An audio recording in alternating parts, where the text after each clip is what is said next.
Ini adalah kisah seorang gadis yang baru saja tumbuh menjadi gadis remaja bernama Nur Halimah. Nur Halimah bersama keluarganya tinggal di sebuah desa yang sangat terpencil. Nur Halimah biasa dipanggil dengan Ima. Ima baru saja berusia 13 tahun. Di usia Ima yang saat ini seharusnya sedang asik menikmati masa-masa tumbuhnya dan bermain bersama teman-teman sebayanya. Tetapi justru hal itu tidak terjadi pada dirinya. Ima justru harus mengalami hal yang sangat menyedihkan di dalam hidupnya. Seorang pemuda bernama Hasan yang tinggal di desa itu menginginkan Ima menjadi istrinya.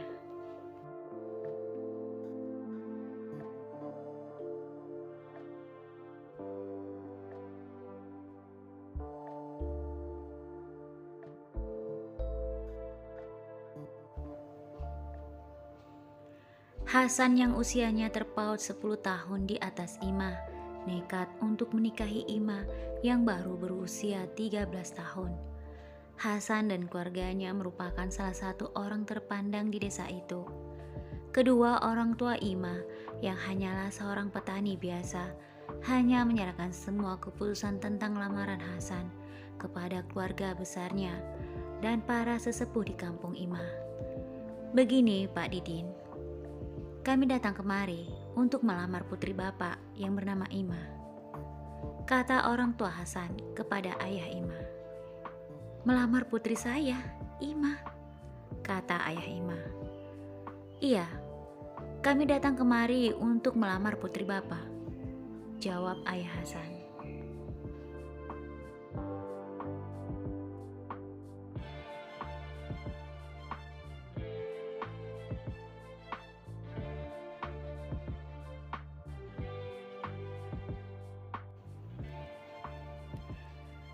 Ayah Ima dan ibunya saling berpandangan.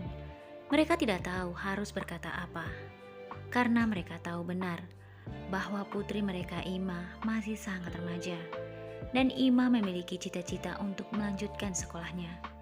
Kedua orang tua Ima tidak bisa membayangkan jika mereka harus menghancurkan impian dan cita-cita Ima dengan menikahkan Ima di usia dini. Maaf Bapak, Ibu, bukannya saya tidak mau menerima lamaran ini, tetapi saya dan istri saya sebagai orang tua Ima tidak bisa mengambil keputusan ini sendiri. Saya harus membicarakan masalah ini kepada keluarga saya dan juga orang-orang yang berperan besar di desa ini, kata ayah Ima.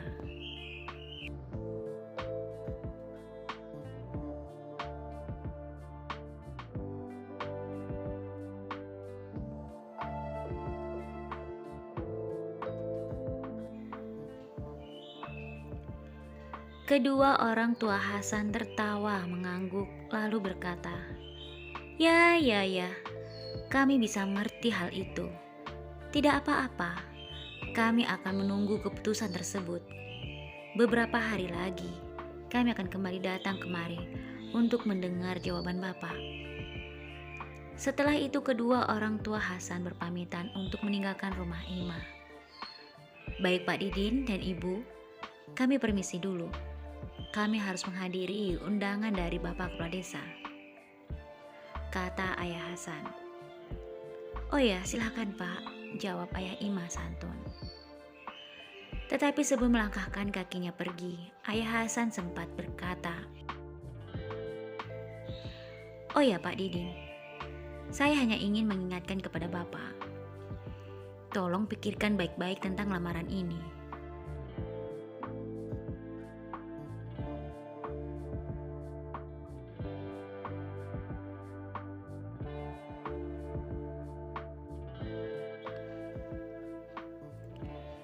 Ayah dan ibu Ima tidak mengerti maksud perkataan ayah Hasan.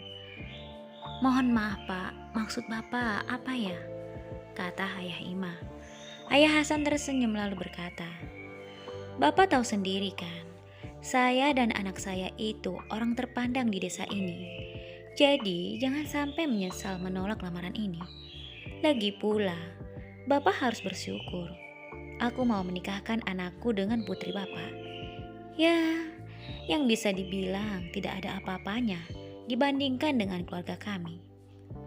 Kedua orang tua Ima hanya tertunduk mendengar perkataan Ayah Hasan.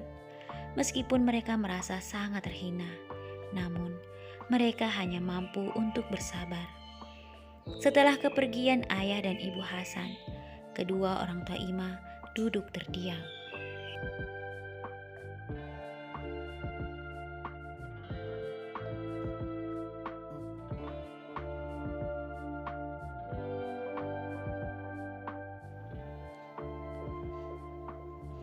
Lalu tidak lama kemudian ibu Ima berkata kepada suaminya, "Pak, apakah mereka tidak salah? Kenapa mereka melamar Ima untuk Hasan? Mereka kan tahu Ima masih kecil. Ima juga masih sekolah." Ayah Ima tertunduk. "Aku juga tidak tahu, Bu, kenapa mereka melamar Ima untuk Hasan. Sementara di desa ini masih banyak gadis yang lain yang seusia dengan Hasan," jawab Ayah Ima. Ibu Ima lalu berkata, "Kalau begitu, sebaiknya kita harus menyampaikan kabar ini kepada keluarga kita, Pak. Karena kita tidak akan pernah tahu tentang mereka. Bagaimana jika tiba-tiba saja kedua orang tua Hasan datang kembali kemari?"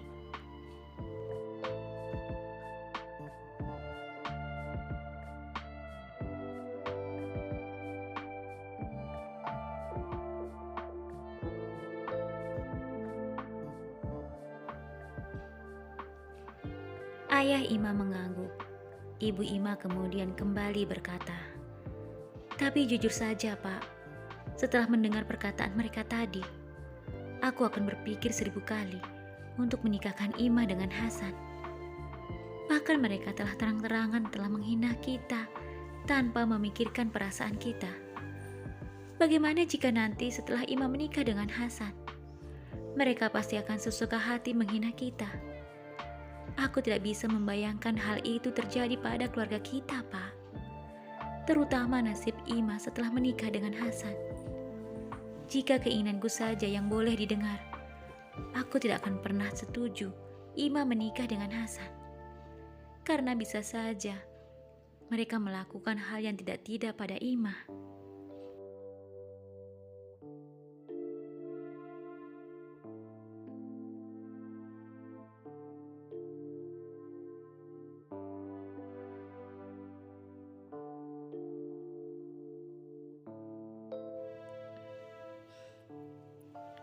Ayah Ima mengangguk. "Iya, Bu. Besok kita akan segera menyampaikan kabar ini kepada keluarga kita. Dan semoga keputusan yang akan kita ambil adalah keputusan yang terbaik untuk Ima. Kalau masalah perkataan Ayah Hasan, kita hanya bisa bersabar, Bu. Karena kenyataannya, memang kita tidak punya apa-apa. Kita bukan siapa-siapa dibandingkan dengan mereka. Kita sebagai orang tua Ima, kita harus mendoakan agar Ima bahagia jika memang Ima adalah jodoh Hasan. Karena doa kita ada yang terbaik untuk anak-anak kita nanti. Pertama Ima yang saat ini dilamar oleh Hasan," jawab Ayah Ima menenangkan istrinya.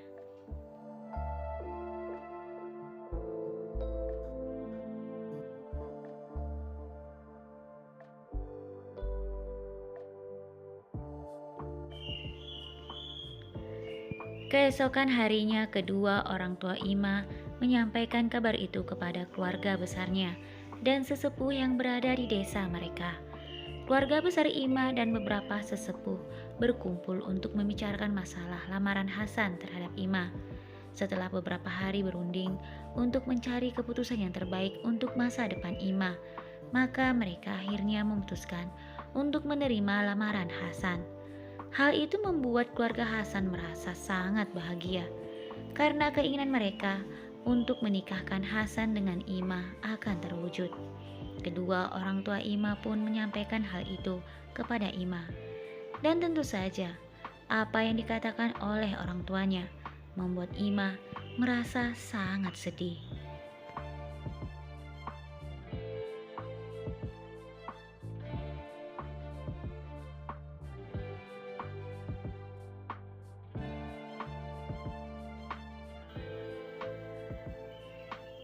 Ima menangis histeris. Dia tidak menyangka bahwa di usianya yang masih remaja dan cita-citanya yang begitu banyak belum dia raih harus kandas karena pernikahan itu. Tidak, aku tidak mau menikah sekarang, Ayah. Tolonglah, Ayah. Tolonglah, Ibu. Aku tidak bisa menikah sekarang. Aku belum mau menikah. Ayah, Ibu, aku masih ingin sekolah. Aku ingin meraih cita-citaku. Dan aku ingin membahagiakan ayah dan juga ibu. Melihat Ima yang menangis histeris dan mendengar setiap perkataan Ima, ayah Ima hanya duduk tertunduk. Air matanya membasahi kedua pipinya. Inilah air mata seorang ayah untuk putrinya.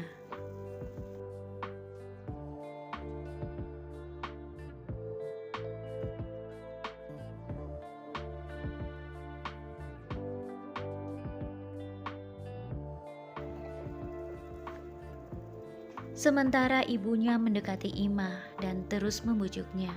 Ima, maafkan kami, Nak. Tetapi semua ini demi kebaikanmu. Apa salahnya jika kamu menikah sekarang, sayang?